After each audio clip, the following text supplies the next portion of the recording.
Bismillahirrahmanirrahim. Assalamualaikum warahmatullahi wabarakatuh. Perkenalkan, nama saya Muhammad Agus Haryadi. Kali ini saya akan menjelaskan tentang aspek-aspek penilaian dalam perspektif. Namun sebelum itu, perlu saya jelaskan bahwa perspektif merupakan sudut pandang seseorang dalam memilih opini atau kepercayaan mengenai suatu hal.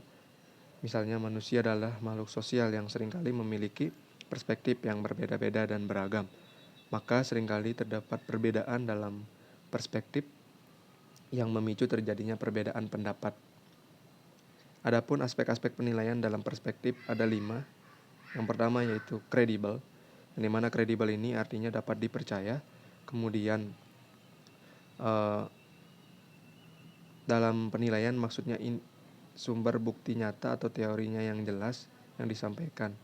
Kemudian cara guru membangun kredibel pada peserta didik dengan cara mengajarkan peserta didik untuk bersikap terbuka terhadap semua sudut pandang teman-temannya.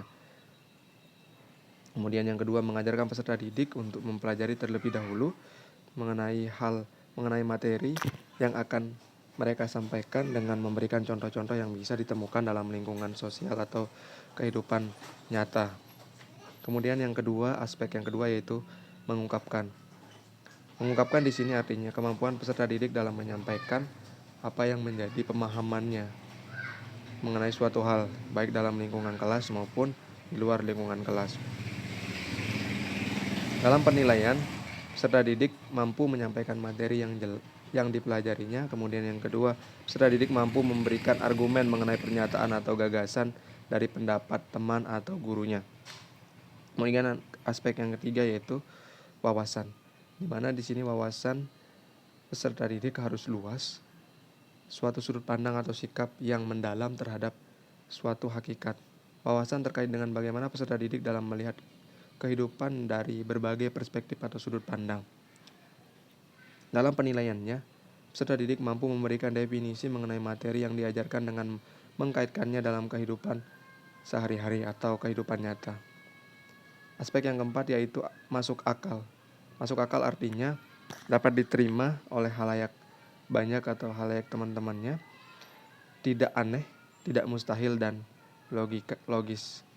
Dalam penilaiannya, yang pertama ketika menyampaikan pendapat sesuai dengan fakta, kemudian yang kedua mampu memberikan contoh yang logis dalam kehidupan sehari-hari, dan aspek yang terakhir yaitu tidak biasa atau inovasi. Ketika peserta didik mampu memberikan ungkapan yang tidak biasa, misalkan itu dipelajari dari kehidupan sehari-hari atau dipelajari dari apa yang mereka tonton lewat HP, itu menjadi sikap atau pola pikir yang berbeda dimunculkan oleh peserta didik dari suatu kondisi atau peristiwa. Kemudian dalam penilaiannya, yang pertama memberikan ide-ide baru, kemudian yang kedua adalah memberikan solusi. Demikian yang saya bisa sampaikan dalam aspek-aspek penilaian perspektif. Kurang dan lebihnya mohon maaf. Sekian. Assalamualaikum warahmatullahi wabarakatuh.